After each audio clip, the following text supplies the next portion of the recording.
What's up, muscle car people? This is Bring It Muscle Cars and I'm Matt. We're bringing you another install on the Shelby, part of phase 2. We're installing the BMR Radiator chassis support brace. It's part number CB004, and I gotta say, this is one of my favorite parts. Maybe it's just because it says BMR, it looks cool.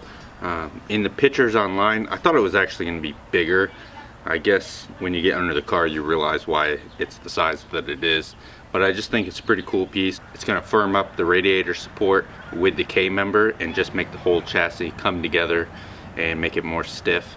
And they say this is great for road racing, street racing, or street applications, and drag racing. So you know me, I'm going to test it out. We'll see how it goes. Since we installed the radiator support today, I haven't put the shroud back on. We get to skip a couple steps, so we don't need to remove the shroud. We don't need to do that stuff, so it's going to save us some steps.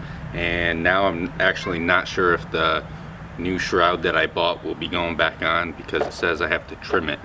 So we'll see when I get done installing it if we end up putting it back on. I'm not sure exactly what tools we're going to use. I know we're probably going to use the 9/16 and the 15mm. Okay, we're going to be using an 18mm socket. We're going to be using a 15mm socket, the 9/16 socket, and the 9/16 wrench. To me, doing all this stuff at the same time just makes it easier because you're using all the same tools. So that's what I would recommend. So we're back underneath the car. Here's the radiator support we installed earlier and the K-member. And this is how the brace is going to go. It basically just mounts up like this. So you can see it's going to bolt to those 4 spots, and right there. Shouldn't be too bad.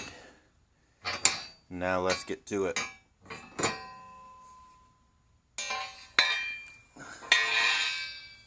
Step 1 is removing these 2 bolts that hold the rack and pinion to the K-member. Should be 18mm socket. So these bolts are not 18mm on my car, they were 19, and you need a 19mm wrench to hold them up top. And then so we got those out, and then now we have to put the nuts in the bolts, or the bolts. We have to put the bolts in the radiator support. But it looks like I'm going to have to do it this way, 2 going this way, and then 2 going the other way, because I just cannot get the bolts to go down through the top. So that is what we are going to have to do. So let's get that mounted up, and then we can start tightening everything back down. So we have these bolts tightened on both ends, and we need to torque them down to 35 foot-pounds.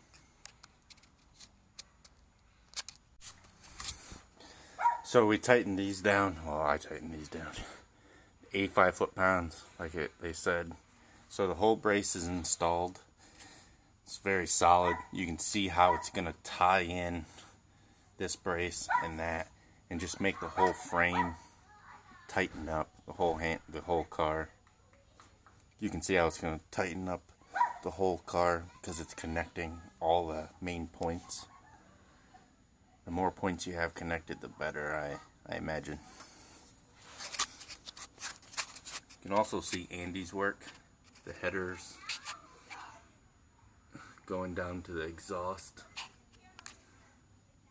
the K-member.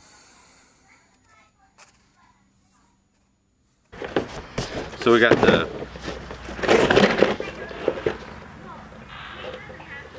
the radiator chassis support installed. It took maybe 45 minutes, maybe an hour. There's a couple things I would change. I would I would basically weld a couple bolts on there instead of making you have to kind of contort your hand and get it all up there and stuff. That's just me. The rack and pinion bolts were not 18 millimeters for some reason. They were 19 millimeter, and you also needed a 19 millimeter wrench. So if you don't have that, go out and get that before you do the install. If you made it this far, hit that like button. If you haven't subscribed already, hit that subscribe button. We got basically one more install for phase 2, and then we're going to be moving on to phase 3. If you have any questions, hit me up in the comments, and if you got a fast car, you better bring it.